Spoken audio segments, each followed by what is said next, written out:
오랜만에 만나서 참 반갑습니다. 새해 복 많이 받으십시오.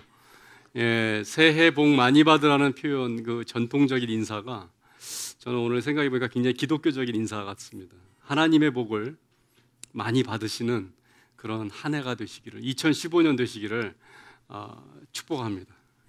감사합니다.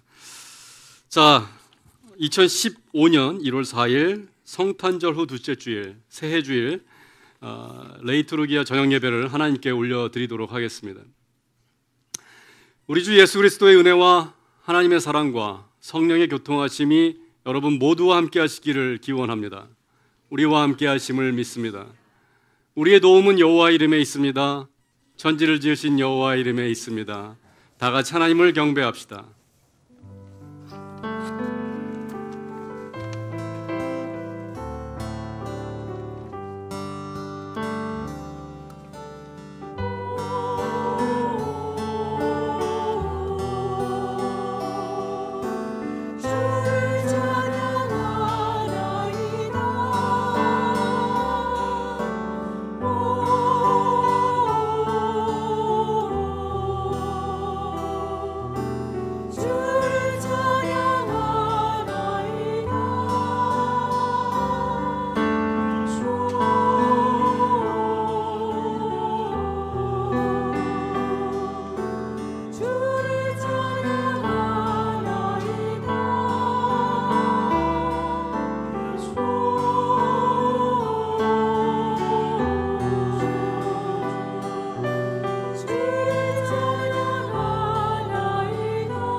자리에서 일어나셔서 영광송 올려드리겠습니다.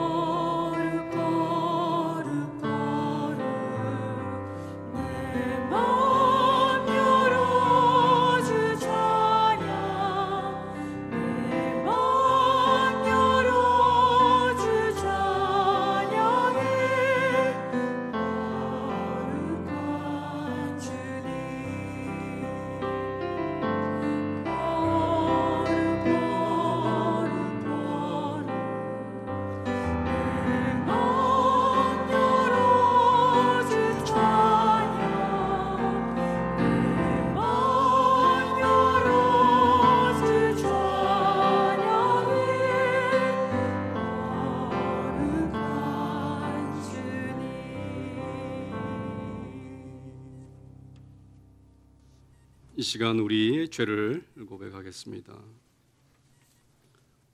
하나님, 내가 깊은 물속에서 주님을 부릅니다. 주님, 내 소리를 들어 주옵소서. 우리의 애원하는 소리에 귀를 기울여 주옵소서.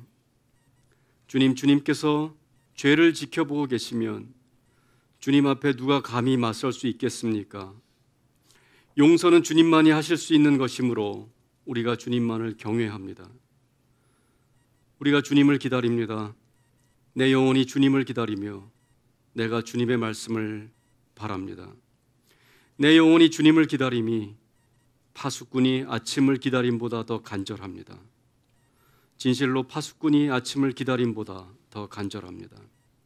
하나님, 새해를 맞이하였습니다. 새로운 마음과 새로운 정신으로 우리의 자신을 하나님 앞에 드리며 새롭게 살기를 결단하였지만 하나님, 우리는 너무나 연약하여 사랑할 사람들을 사랑하지 못하였고 용서해야 할 자를 용서하지 못하며 내 마음속에 숨겨진 분노를 감추며 살아왔습니다. 주님, 우리를 용서하여 주옵소서. 하나님, 이 한 해가 정말로 주님이 기뻐하시는 우리의 삶의 모습이 되어지기를 소원합니다. 이 시간 우리 안에 있는 거짓되고 더럽고 추한 것들을 주님께 용서를 구합니다. 우리를 불쌍히 여겨 주옵소서.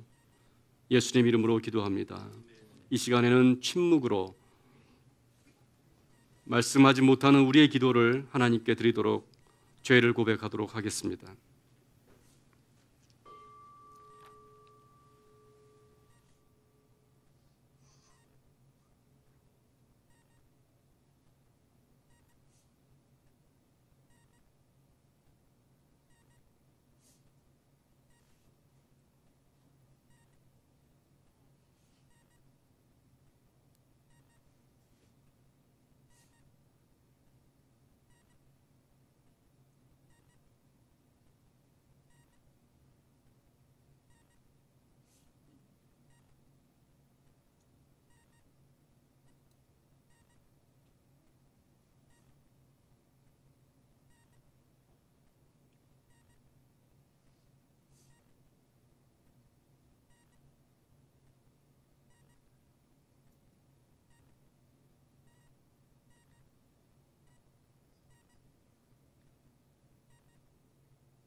그러므로 이제 그리스도 예수 안에 있는 자에게는 결코 정죄함이 없나니 이는 그리스도 예수 안에 있는 생명의 성령의 법이 죄와 사망의 법에서 너를 해방하였음이라.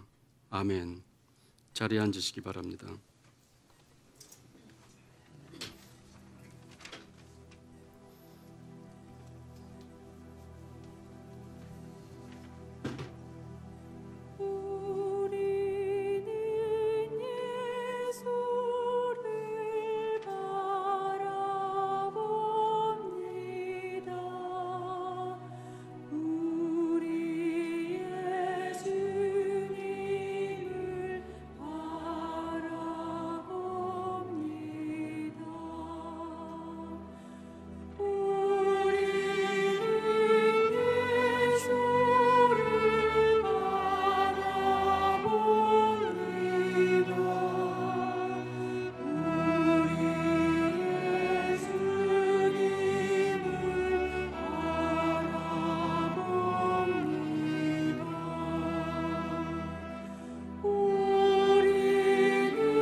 네, 잠언서 3장 1절로 7절의 말씀을 받들어 봉독하겠습니다. 내 아들아, 나의 법을 잊어버리지 말고 내 마음으로 나의 명령을 지키라. 그리하면 그것이 내가 장수하여 많은 해를 누리게 하여 평강을 더하게 하리라. 인자와 진리가 내게서 떠나지 말게 하고 그것을 내 목에 매며 내 마음판에 새기라. 그리하면 내가 하나님과 사람 앞에서 언총과 기중히 여김을 받으리라. 너는 마음을 다하여 여호와를 신뢰하고 내 명철을 의지하지 말라. 너는 범사에 그를 인정하라. 그리하면 내 길을 지도하시리라. 스스로 지혜롭게 여기지 말지어다. 여호와를 경외하며 악을 떠날지어다. 아멘.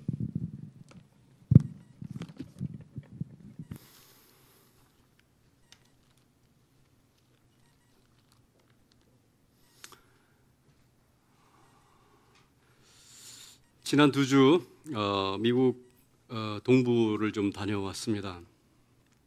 오래전에 섬겼던 아틀란타, 조지 아틀란타에 있는 연합교회 장로교회에서 성도들과 목사님도 만나고 예배를 인도하고 말씀을 전하고 돌아왔습니다.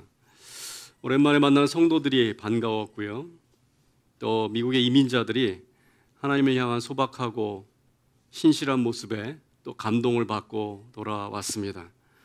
세계 어디를 가도 우리 한국 사람들이 교회에 나오고 하나님을 향한 열정과 그 노력은 세계 최고인 것 같다는 생각을 하게 되었습니다. 저는 다녀오면서 그 비행기에서 책을 한 권 읽었습니다. 그 책의 내용 중에 제 가슴을 먹먹하게 했던 부분이 있어서 여러분과 좀 나누려고 합니다. 한국 전쟁 당시의 이야기입니다. 1950년 당시 35살이었던 레너드 라루라는 미국의 선장이 있었습니다.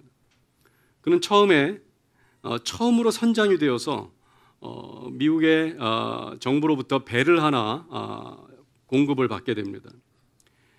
배의 이름은 메러디스 빅토리호였습니다. 건조한 지 배를 지은 지 5년이 된 7,600톤급의 배였습니다. 이 배는 물자를 공급하는 화물선이었습니다. 사람이 타는 여객선이 아니라 화물선이었습니다. 선장이 이 레너드 라루라는 사람이 선장이 된 후에 그에게 처음 내려진 명령이 무엇이었냐면 샌프란시스코, 미국 서부의 샌프란시스코 항구에서 배를 가지고 일본으로 가라고 하는 명령이었습니다. 그래서 이 선장이 일본에 있는 요코하마 항에 정박한 후에 연료를 가득 채우고 또 그 군사 전투 장비를 싣게 됩니다. 그리고 나서 가야 할 곳을 알지 못한 채 출항을 합니다. 정부로부터 그 명령서를 받았는데 그 명령서는 그 도쿄만을 떠난 이후에야 개봉을 하도록 그렇게 되어 있는 명령이었습니다. 그 명령서를 개봉하자 그 안에 이렇게 쓰여져 있었습니다. 목적지 동해, 한반도, 흥남이라는 명령이 써 있었습니다. 이 선장은 한국 전쟁에 대해서 전혀 알지 못하는 사람이었습니다. 그런 흥남으로 한국에 처음으로 이 한반도의 땅에 떠나서 1950년 12월 19일에 그 땅에 흥남에 정박을 하게 됩니다. 그곳에서 이 선장은 자기의 인생의 운명과 또 어쩌면 한반도의 지형을 바꾸는 그러한 역사적인 일을 경험하게 됩니다. 그 선장이 그 배를 가지고 그 흥남 부두에 도착했을 때는 그 부두에 엄청나게 많은 피난민들이 모여 있었습니다. 기온은 영하 20도였습니다. 살을 내는 강풍에 제대로 된 옷을 입지 못한 그 피난민들이 아이들을 들쳐업고 온갖 짐을 들고서 노인과 아이와 여자들과 부녀자들이 그렇게 바람이 몰아치는 그 흥남 부두에 서 있었습니다. 어떤 사람들은 허리까지 차는 차가운 그 바닷물 속에 들어와서 배를 태워달라고 애원하고 있었습니다. 불과 10km 그 후방에서 중공군이 계속해서 포를 쏘며 폭격을 가하고 있었습니다. 이 레너드 라우루라는 선장은 제2차 세계대전에 참전한 선장이었습니다. 많은 죽음과 수많은 죽음을 목격한 사람이었습니다. 후퇴를 미군이 빠른 퇴각을 종용하였습니다. 이런 상황에서 사람을 배에 태운다라고 하는 것은 사실은 미친 짓이었습니다. 게다가 그 바닷속은 온갖 기뢰로 어뢰로 가득 차 있었습니다. 그 화물선에 사람이 탈 수 있는 정원은 단 12명이었다고 합니다. 이때 선장은 결심을 하고 명령을 내립니다. 사람들을 태우시오. 타고자 하는 모든 사람들을 이 배에 다 태우십시오 라고 명령을 합니다. 사실 이 배에는 아무것도 없었다고 합니다. 그저 딱딱한 연료 상자를 넣는 그 강철판이 있었고, 먹을 것도 없고, 의자도 없었고, 의료품도 없었고, 그저 피난민들을 그 배로 올릴 수 있는 그 사다리조차도 없었던 상황이었습니다. 지금처럼 이렇게 따뜻한 난방이 되지도 않았고, 화장실도 없었고, 심지어는 마실 물도 없었다고 합니다.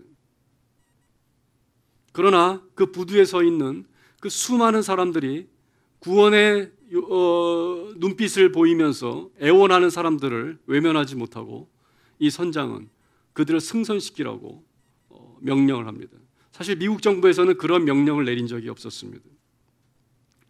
선원들이 배 옆에 그물망을 치기 시작합니다. 그물망을 내리고 사람들은 그것을 사다리 삼아서 그 배에 올라오기 시작합니다. 바람이 너무 거세어서 강풍에 흔들리는 사다리에 그 그물에 사람들이 대롱대롱 매달려 있습니다. 많은 사람들이 승선하자 그들은 그 배의 지하 5층으로 내려갑니다. 그 맨 밑바닥에 사람들이 가득 차자 그 위를 철판으로 덮습니다. 작은 공기구멍만 남겨두고 철판으로 덮습니다. 그 위에 다시 사람들이 올라갑니다. 모두가 승선하자 또 다시 철판을 깝니다. 그렇게 5층에 걸쳐서 지하에 수많은 사람들을 태우고 드디어는 갑판까지 가득 사람들을 채워서 그렇게 가득 채웠습니다. 1950년 12월 22일 저녁에 시작된 승선은 23일 낮까지 이틀 동안에 걸쳐서 사람들이 그렇게 그 배에 올라타게 됩니다. 여전히 부두에는 그 배를 타지 못한 사람들의 애처롭고 구원을 기다리는 눈빛으로 가득하였습니다. 자그마치 14,000명을 태우고 더 이상 실을 공간이 없자 이제는 그물망을 걷어 올리기 시작합니다. 아직 부두에는 많은 사람들이 바라보고 있었습니다. 불빛도 없고 무전기도 되지 않고 기뢰를 탐지할 만한 장비도 없었고 물과 식량도 없는 상황에서 이제 이 선장은, 젊은 선장은 하나님의 도우심만을 구하고 그 검은 바다로 공해상으로 배를 몰고 갑니다. 죽음 같은 바다 위에 그렇게 떠가는 침묵의 항해를 사흘 동안 하기 시작합니다. 그날 밤에 그 14,000명이라고 하는 그 어마어마한 숫자 가운데 한 아이가 탄생합니다. 그곳에는 의사가 없었지만 그 한국의 어머니들이 그 아이를, 태어난 아이를 그 자리에서 받았다고 합니다. 죽음의 상황에서 생명이 탄생하는 것을 그는 목격을 하게 됩니다. 배는 사흘 동안 남쪽으로 항해하고 거제도에 도착합니다. 이제 뚜껑을 열 시간이 되었습니다. 선장과 선원은 모든 것을 각오합니다. 약탈과 식인과 아사, 동사, 전염병, 심지어는 살인까지도 있을 수 있을 거라고 하는 그 모든 가능성을 상상하였습니다. 그러나 놀랍게도 이날 한 사람도 상하지 않고 그들은 모두 다 안전하게 하선을 하게 됩니다. 하선을 하고 나서 보니까 그날이 1950년 12월 25일 크리스마스였다고 합니다. 모든 일이 끝나자 선장과 선원은 긴장이 풀려서 그 자리에 주저앉고 말게 됩니다. 그날 이후에 이 레너드 라루라고 하는 이 젊은 선장은 수사가 됩니다. 평생 수도원에서 기도하면서 살다가 2001년 미국 뉴저지에 있는 한 수도원에서 생을 마감하게 됩니다. 이 흥남에서 사람들을 태우고 거제도에 그들을 내려주었을 때 어쩌면 그는 그 인생에 지상에서 해야 될 모든 일을 다 마친 것이었을지도 모르겠습니다.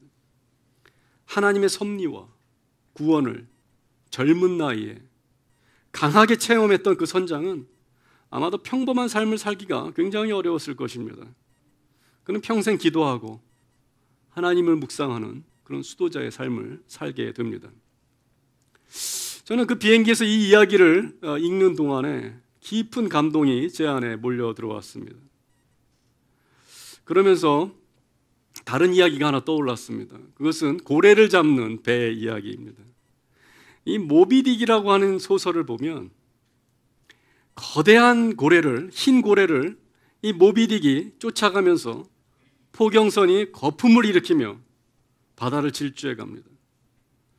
선원들은 온몸이 긴장된 상태로 주의력과 에너지를 집중해서 정신없이 움직여 갑니다. 그런데 이 포경선에는, 이 고래를 잡는 배에는 아무 일도 하지 않는 한 사람이 있습니다. 그 사람은 누구냐면 노를 잡지도 않고 땀을 흘리지도 않고 고함을 치지도 않는 그런 사람이 있습니다. 가만히 놀고 먹다가 사람들이 막 부딪히고 힘들어서 절망하고 싸우고 욕하고 그럴 때 그는 편안하게 누워서 잠을 자거나 휴식을 취합니다. 그러다가 결정적 순간에 그는 나타납니다. 작사를 들고 나타나서 그 고래에게 작사를 내리꽂는 그러한 사람입니다. 이 작살꾼. 작사를 가장 효율적으로 던지려면 이 작살꾼은 평상시에는 노력을 하면 안 됩니다. 쉬어야 합니다. 나태하게 있다가 결정적 순간에 나타나야 합니다. 어쩌면 우리도 인생의 한 바다에서 고래와 사투를 벌이며 살아가고 있습니다. 지워지지 않는 상처와 분노의 기억들, 혼돈, 범죄, 오염으로 여러 가지 오염된 환경들, 복잡하게 얽혀있는 인간 관계들, 이 모든 싸움과 이 고래와 사투를 벌이며 우리는 살아가고 있습니다. 우리가 살아가는 이 세계, 이 역사는 이러한 고래와의 싸움의 역사입니다. 그러나 이 고래를 잡으려면 분주한 선원인들이 아니라, 그런 사람들뿐만 아니라 그 평상시에는 나태하고 게으르러 보이는 그 한 사람, 작살꾼이 필요하다라고 하는 사람입니다. 작살꾼이 노를 짓다가 지쳐서 자기가 해야 될 일을 망각하면 고래를 잡지 못합니다. 그 창을 정확히 던져야 할 시점을 놓치면 그는 자기의 존재 가치를 상실하게 됩니다. 그래서 그는 평상시에 주의력을 가지고 집중력을 길러야 합니다. 사람들은 그가 노를 짓지 않는다고, 일을 하지 않는다고, 게으르다고 비판하거나 무시하거나 소외할 수도 있습니다. 그러나 어쩌면 이 작살꾼은 그 한순간을 위해서 존재하는 것입니다. 집중력을 키우며 끝없이 그 순간을 상상하며 머릿속에서 작사를 던지는 연습을 그는 하고 살아가는 것입니다. 단순함을 훈련하는 것, 우리의 영혼이 단순해지는 것, 우리의 삶이 단순해지는 것, 그것은 훈련이 필요합니다. 그 일을 잘 감당할 수 있는, 어떤 상황에서도 그 일을 잘 감당할 수 있는 집중력을 필요로 합니다. 우리는 우리의 삶을 되돌아보면 우리의 관심이, 우리의 주의력이, 우리의 정신이 너무 많이 분산되어 있는 것을 산만해져 있는 것을 보게 됩니다. 우리가 갖고 있는 것, 소유하는 것, 잃을 것에 대한 걱정과 두려움으로 우리의 생각과 우리의 결정이, 생각이 결정되고 행동이 결정되고 있습니다. 여러분, 우리 주님은 공생애를 단 3년을 사셨습니다. 세상을 위해 사신 시간은 많지 않았지만 그는 엄청난 구원을 이루셨고 역사의 가장 큰 흔적을 남기신 분이십니다. 저는 예수님을 생각하면 그분의 성공의, 사역의 성공의 원인은 바로 그 집중력에 있다고 생각합니다. 우리의 삶처럼 수많은 관심과 욕망과 생각과 감정이 분산되는 것이 아니라 하나님의 나라에 집중되어 있는 것입니다. 풍랑이 부는 바다 한가운데서도 흔들리지 않는 집중력과 담대함이, 그리고 사람과 사물을 바라보는 그 통찰력이 그의 사역을 그토록 영향력 있게 만들었던 것입니다. 그런 주님이 우리에게 원하는 것이 무엇일까요? 주님이 우리에게 원하는 것이 무엇일까요? 그것은 단순하게 살아가는 것입니다. 우리는 너무나 복잡합니다. 복잡한 인간은 너무 많은 생각을 하며 살아갑니다. 너무 많은 인생의 변수와 가능성에 대하여 계산하고 고민합니다. 그리고 우리가 선택하지 않은 삶에 대해서 후회하고 또 이미 선택한 삶에 대해서조차 후회하며 살아갑니다. 그 흥남무드에서 인간의 모든 삶의 극단을 경험한 그 선장, 젊은 선장에게 아마도 인생의 어떠한 욕망과 부귀영화도 그 인생의 의미가 없었을 것입니다. 아마도 그래서 그는 남은 여생을 하나님과 기도하며 그렇게 알콩달콩 살기를 소원했을 것입니다. 그래서 그는 수사가 되어 평생을 기도하며 살아갑니다. 저는 이번 여행을 하면서 두 가지를 깨달았습니다. 비행기 속에서 두 가지를 깨달았습니다. 저는 개인적으로 비행기를 굉장히 싫어합니다. 어렸을 때는 참 비행기 타는 걸 좋아했습니다. 비행기 타면 비행기 밑에 그 구름이 떠 있는 것을 보면서 굉장히 신기하게 쳐다봤던 기억이 납니다. 그랬는데 어느 날 비행기를 타려고 공항에 갔더니 괌에서 칼기가 터지는 장면이 바로 그날 제가 목격을 하게 되었습니다. 그 이후로부터 비행기에 대한 트라우마 때문에 조금만 흔들려도 굉장히 불안해하고 잠을 못 자는 습관이 붙어버렸습니다. 그런데 놀라운 것은 이번에 비행기를 타는데 또다시 그 에어 아시아인가 또 사고가 나가지고 바로 공항에서 그 장면을 목격하게 되었습니다. 그런데 가장 불안한 속에서, 가장 두려운 속에서 하나님 앞에 예민해지는 것을 보게 됩니다. 내 인생에 대해서 고민하고 생각하고 되돌아보게 되는 그러한 시간을 갖게 됩니다. 저는 성령의 강한 느낌과 음성을 사실은 듣게 되었습니다. 저는 사실 누군가가 성령의 음성, 하나님의 음성을 들었다고 얘기하면 잘 믿지 않습니다. 또 그렇게 얘기하는 사람을 의심하기도 합니다. 그런 제가 이렇게 얘기하는 것은 정말 사실인 것 같습니다. 그분께서 이렇게 말씀하셨습니다. 저에게 고맙다고 한마디 하시더라고요. 고맙다. 뚜렷한 목소리로 고맙다라는 말씀을 하셨습니다. 이 저녁 예배를 만들어서 사람들을 위로하고 예배를 시작한 것이 참 고맙다라는 것이었습니다. 저는 그 느낌을 잊을 수도 없고 지울 수도 없습니다. 아니, 하나님 뭐가 아쉬워서 이 세상을 창조하신 분께서 아니 이렇게 작은 교회에 작은 예배 하나 만들었다고 뭐 그것이 저 같은 사람에게 고마울 게 뭐가 있겠습니까? 그런데 제 안에 강한 내적인 음성이 그 시간 들렸습니다. 사실 이 느낌이 저에게 충격이 되었던 것은 하나님이 제게 어쩌면 이렇게 손이 오그라드는 표현을 한 것이 처음이었기 때문에 그러합니다. 저는 그때 깨달았습니다. 그동안 저는 하나님에 대해 역순으로 반대 순서로 알아왔다라고 하는 것을 깨닫게 되었습니다. 저는 사실 하나님에 대해 신학 서적을 통해 알아왔습니다. 그분과의 인격적 관계가 깊이 형성되기 전에 너무 복잡한 신학의 세계를 통해 하나님에 대해 공부했습니다. 헬라어와 라틴어, 성서학과 교회사와 조직신학 속에서 하나님을 낯설게 경험합니다. 그리고 동시에 한국교회의 화려한 모습들과 영역과 또 흥망을 간접적으로 경험하였습니다. 그리고 목사가 되기 전부터 이미 애늙은이가 되어버립니다. 하나님에 대해, 교회에 대해 너무 많은 비밀을 알고 있다고 저는 착각하게 되었습니다. 신학교에서 많은 지식을 쏟아내며 또 복잡한 이론으로 무장하고 그 이론들을 가르치며 살아왔습니다. 그러나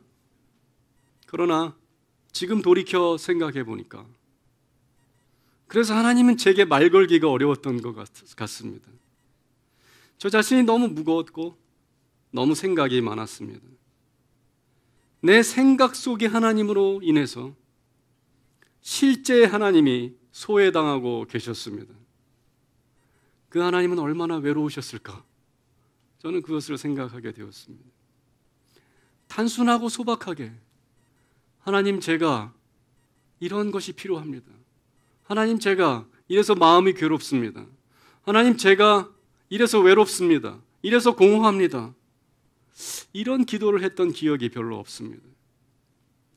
나 자신을 위한 그러한 기도는 신앙의 초보자가 하는 기도라고 생각했습니다.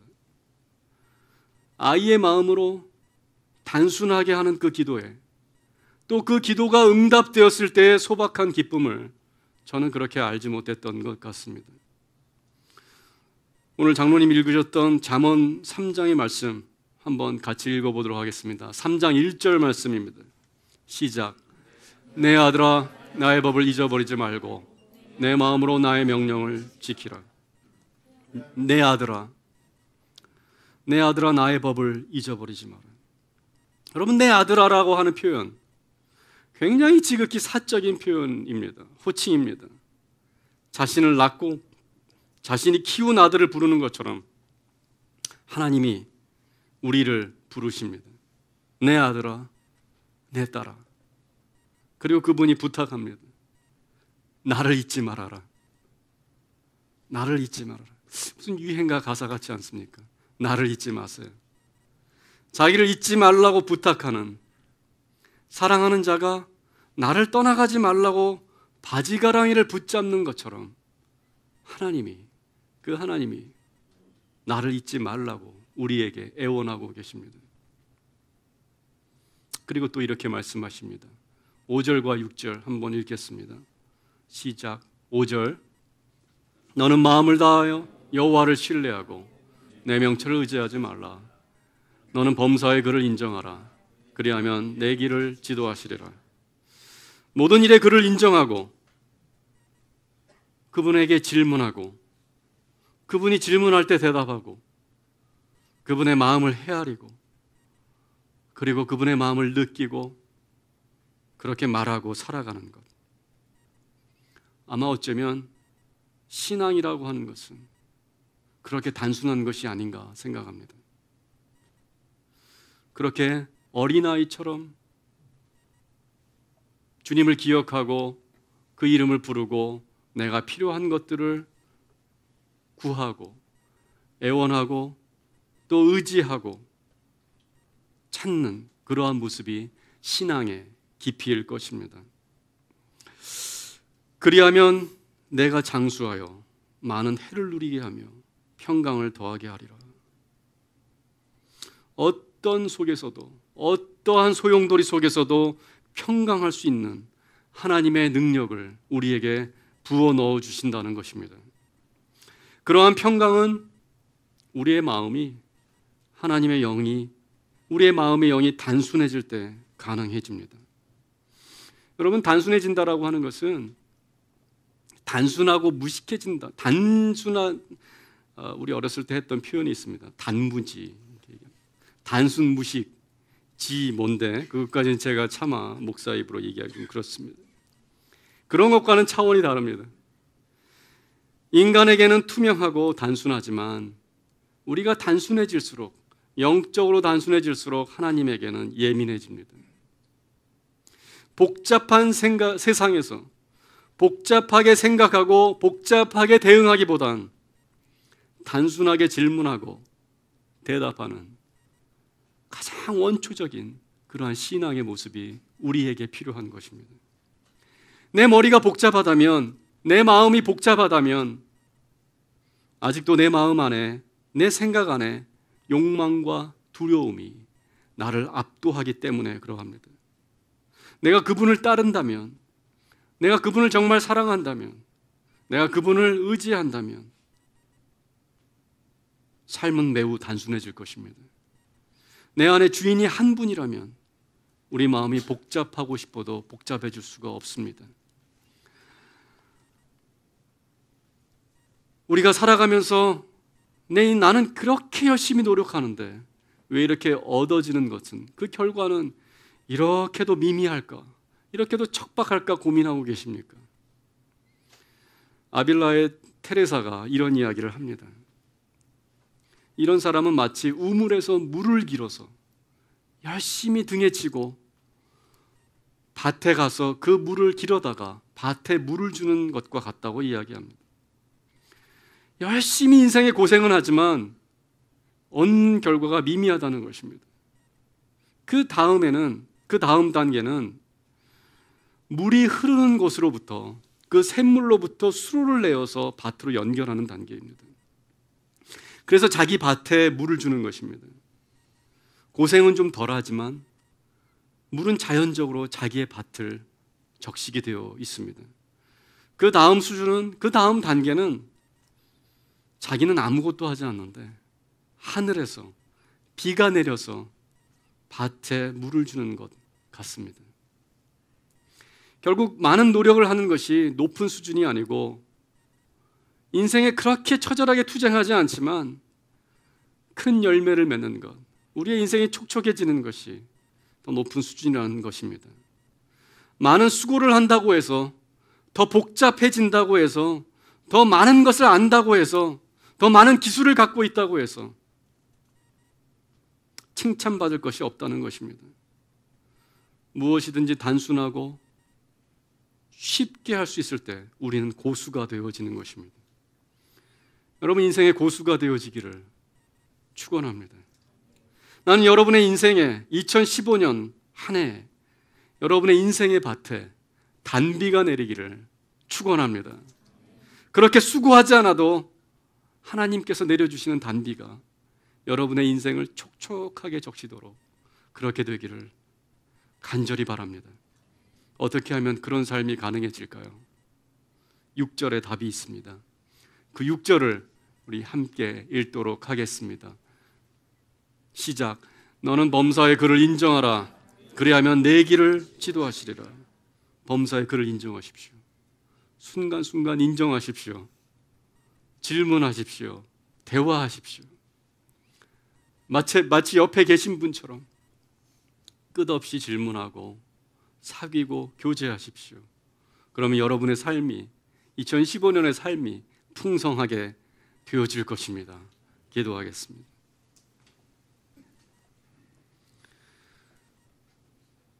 하나님, 우리의 인생에 어떤 모서리에서 어떤 일들이, 그 35살의 젊은 선장이 겪었던 그 1950년 12월의 흥남 부둣가처럼 어떤 예상치 못했던 일들이 우리 인생에 닥칠지 알지 못하지만, 하나님, 우리의 인생은 끝없이 주님과 동행하며 단순한 삶이 되어지기를 간절히 기도합니다. 주님과의 단순한 관계 속에서 그 깊이 가운데 거할 때 그 어떠한 변화와 어떠한 고뇌와 어떠한 아픔과 어떠한 위기도 위기가 되지 못함을 우리가 깨닫습니다. 주님, 범사의 주님을 인정하며 살기를 원합니다. 그러하여 우리의 인생의 밭이 촉촉하게 질 수 있도록 주님 우리를 축복하여 주옵소서. 예수님 이름으로 기도합니다. 아멘.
이 시간엔 세상과 교회에 고통받는 자들을 위해서 함께 기도하겠습니다.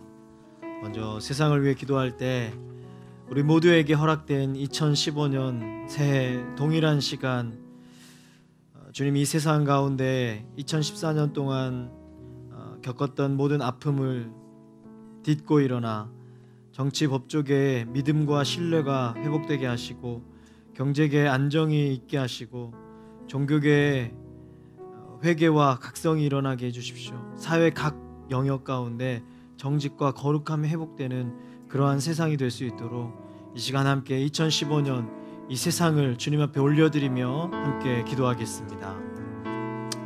아버지 하나님, 2014년 우리가 겪었던 많은 어려움들과 아픔들, 그 상처들을 딛고 일어나 이제 주님 새해가 밝았는데 사회 각 영역에 주님 부족한 것들, 연약한 것들, 또 힘들고 어려웠던 많은 부분들이 주님 고쳐지고 회복되고 바뀌어지고 변화되어서 이제 새롭게 허락된 2015년에 사회 각 영역에 정직과 거룩함이 회복되는 이 세상이 되게 하여 주시옵소서.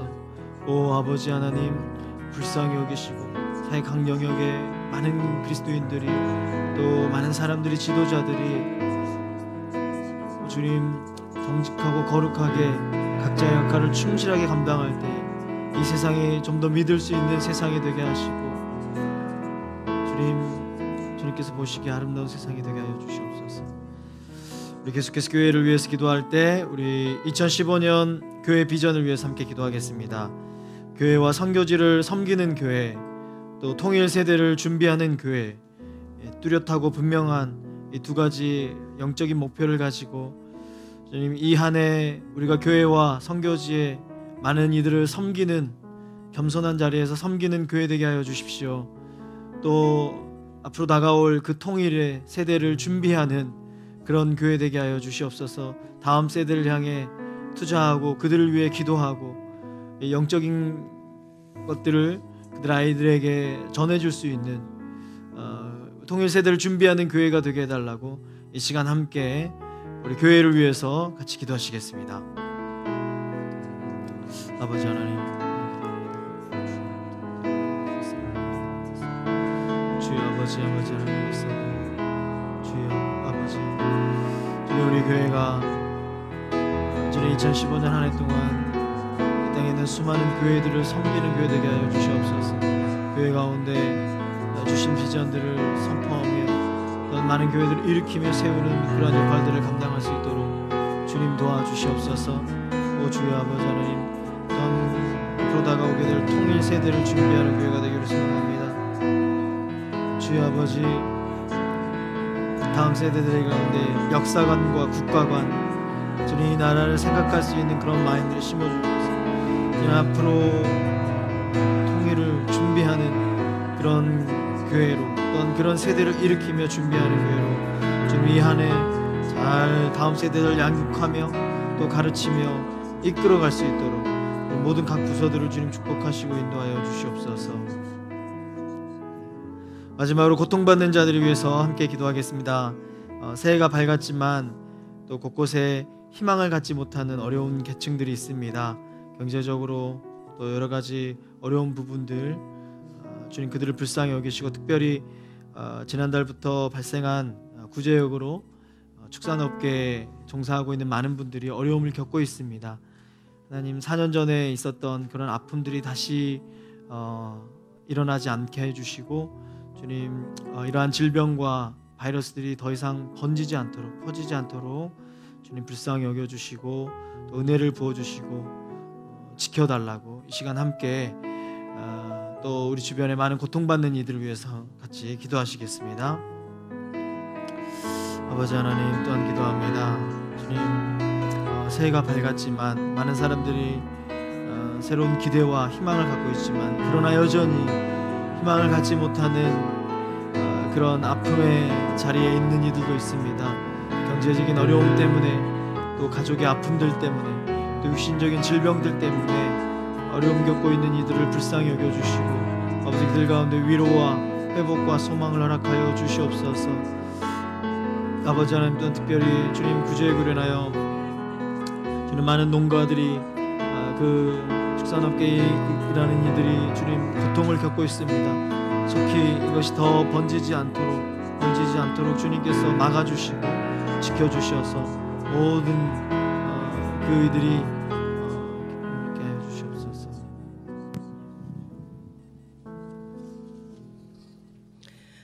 하나님 아버지, 저희들에게 함께 예배드리고 함께 기도하며 함께 삶을 나누고 기뻐하고 또 함께 슬퍼할 수 있는 공동체와 교회를 주셔서 감사드립니다. 그러나 하나님 아버지께서 구하시는 제사는 상한 심령이라 하셨는데 먼저 저희들 안에 찌꺼기처럼 가라앉아 굳어진 마음을 회개합니다. 이 시간 상하고 통회하는 마음과 정한 마음을 부어주시길 원합니다. 그래서 그 마음으로 주님의 보혈을 의지하며 믿음으로 주께 기도합니다. 하나님 아버지, 세상은 점점 물질 만능주의가 팽배해져 있습니다.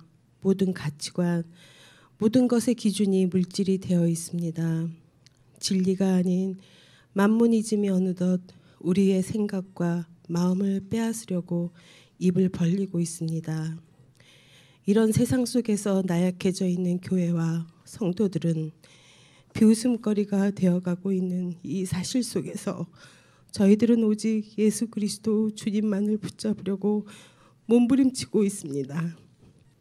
2015년 첫 주일 저녁 예배 안에 우리의 죄와 허물로 십자가에서 저희 대신 찢기시고 죽으시며 흘리신 보혈의 능력이 임하시길 원합니다.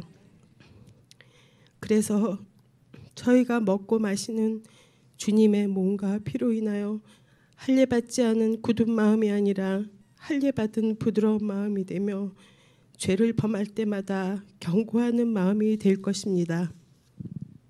어리석음과 미혹으로 묶인 마음이 아니라 지혜로운 마음이 될 것입니다. 다른 사람을 낙담시키는 나약한 마음이 아니라 변함없이 견고한 마음이 될 것입니다. 믿지 않는 약한 마음이 아니라 온전한 믿음이 가득한 참 마음이 될 것입니다. 완고하거나 냉담한 마음이 아니라 열정적으로 따르며 순종하는 자원하는 마음이 될 것입니다. 악한 양심이나 사악한 의도를 가진 더러운 마음이 아니라 정결하고 깨끗하고 정한 마음이 될 것입니다. 나눠진 마음이 아닌 충성된 온전한 마음, 교만한 마음이 아닌 겸손과 온유한 마음, 염려나 불안한 마음이 아니라 고요하고 평화로운 마음, 패역한 마음이 아니라 정직한 마음이 될 것을 선포합니다. 주님, 주께서 부어주시는 이 새 마음이 저희들 안에 그리고 조이오스와 이 나라와 북한 땅과 세상 속에 고통받는 자들에게 흘러가서 새 일을 행하실 주님을 기대합니다. 이 모든 말씀 예수 그리스도 이름으로 기도했습니다. 아멘. 주여 우리의 기도를 들어주소서. 우리의 기도를 들어주소서. 우리의 기도를 들어주소서.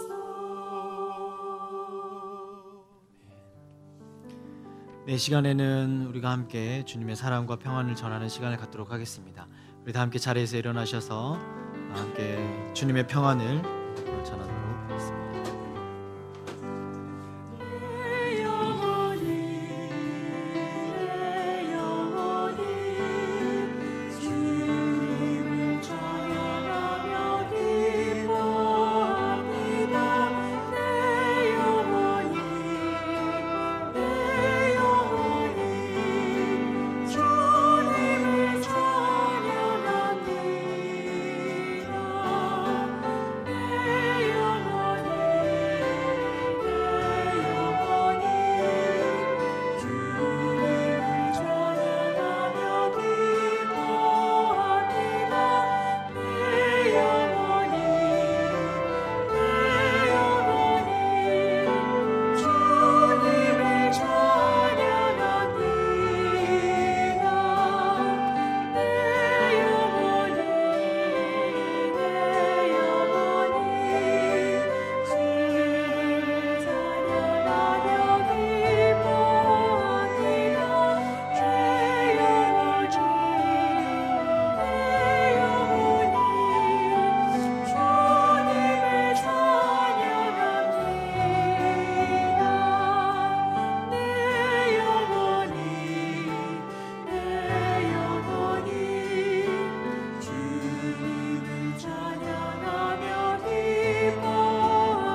사랑의 하나님, 주님의 거룩하신 말씀이 이 잔 위에 임하소서. 이 잔이 진리의 피가 되리이다. 이 잔을 마시는 자마다 모든 질병을 치유하는 생명의 약이 되게 하소서. 이 잔을 마시는 이에게 사랑할 수 있는 능력을 주옵소서. 오시옵소서 창조자 성령이시여, 성령 안에서 홀로 하나님의 독생자 되신 이시여, 이 시간 떡과 포도주를 먹고 마시는 이 귀한 백성들 한 사람 한 사람 머리 위에 주님의 손이 임하사 값없는 사랑과 영원한 축복으로 감싸 주옵소서. 주님을 향한 거룩으로 모두를 이끄시고 또 보존하소서. 오시옵소서 창조자 성령이시여, 지금으로부터 오고 있는 끝날까지 성령 안에서 오직 하나님의 독생자 되시는 이의 이름으로 이 기도를 드립니다. 아멘. 아멘. 이제 여러분을 이 식탁으로 초대합니다. 이 식탁은 주님께서 우리를 위해 준비하신 식탁이고 주님이 우리와 교제하기 위한 식탁입니다. 여러분들, 주님은 유대인이셨습니다. 유대인들에게 있어서 식사라고 하는 것은 아무나 하는 것이 아니라 정말로 인생을 나누고 깊이 있는 교제를 나누고 서로의 삶에 영향을 주고 서로의 삶의 이야기를 들을 수 있는 그러한 관계의 사람들이 같이 식사하고 교제합니다. 이 주님의 식탁은 바로 그러한 교제를 의미합니다. 주님이 여러분들을 부르시고 여러분들의 삶에 기억되기를 원하십니다. 그래서 우리에게 떡과 이 포도주를 주셨습니다. 이것은 바로 주님의 살이고 주님의 피입니다. 우리는 이 빵을 떼어 주님의 몸을 나눕니다. 우리는 서로 다르나 한 빵을 나누며 한 몸을 이룹니다. 세상의 죄를 없애시는 하나님의 어린 양이 여기 계십니다. 주여, 주님을 내 안에 받기를 감당치 못하오니 한 말씀만 하소서. 내 영혼이 곧 나으리다. 주님께서 잡히시던 날 밤에 제자들과 식사하시며 말씀하십니다. 이것은 너희를 위하여 준 나의 몸이니 이것을 먹을 때마다 나를 기억하라. 또 잔을 드시고 감사의 기도를 드리신 다음 제자들에게 그것을 주시며 마셔라. 이것은 너희의 죄를 용서하기 위해 흘린 내 피로 맺은 새 언약이니 이것을 마실 때마다 나를 기억하라. 우리는 이 잔을 마시고 이 빵을 먹을 때마다 이 땅에 다시 오셔서 우리를 구원할 그분을 기다립니다.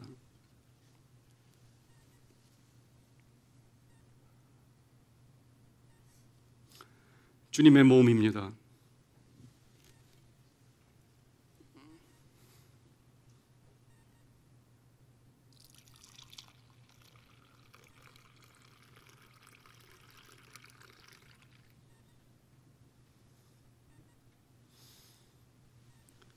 주님의 피입니다. 보십시오. 세상을 구원하기 위해 주신 주님의 몸과 주님의 피입니다. 어서 믿음으로 이 성찬을 받으시기를 바랍니다.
하나님, 2015년 새해 첫 저녁 예배를 우리 함께 드렸습니다. 주님이 우리를 부르시며 또 우리에게 기억되어지기를 원하십니다. 또 우리가 주님의 이름을 부르기를 원하십니다. 그 깊은 교제 안으로 들어가기를 원하십니다. 주님, 이 한 해가 주님과 그렇게 단순하게 교제하며 세상에 대하여 단순하게 응답할 수 있는 그러한 믿음의 사람들 되게 하여 주옵소서. 주님, 그것을 위하여 주님의 온 몸을 우리에게 주셨습니다. 그 피와 살을 우리에게 주셨고 우리가 그것을 먹고 마셨습니다. 주님, 우리가 주님과 함께 교제함을 우리의 몸으로 각인하였습니다. 주님, 우리가 주님 닮은 삶을 살게 하여 주옵소서. 여호와는 내게 복을 주시고 너를 지키시기를 원하며 여호와는 그 얼굴을 내게로 비추사 은혜 베푸시기를 원하며 여호와는 그 얼굴을 내게로 향하여 드사 평강 주시기를 원하노라. 아멘.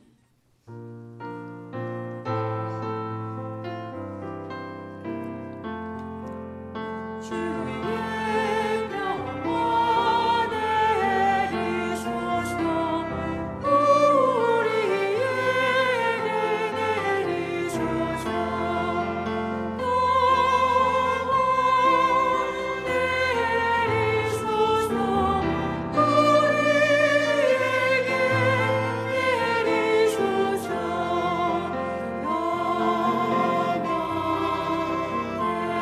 내리소서.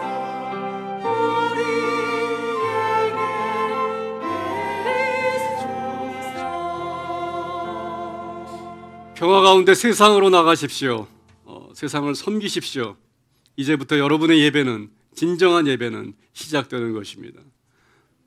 이제 예배를 마칩니다. 주님과 함께 교제하는 이 한 해가 되시기를 간절히 축원합니다. 감사합니다.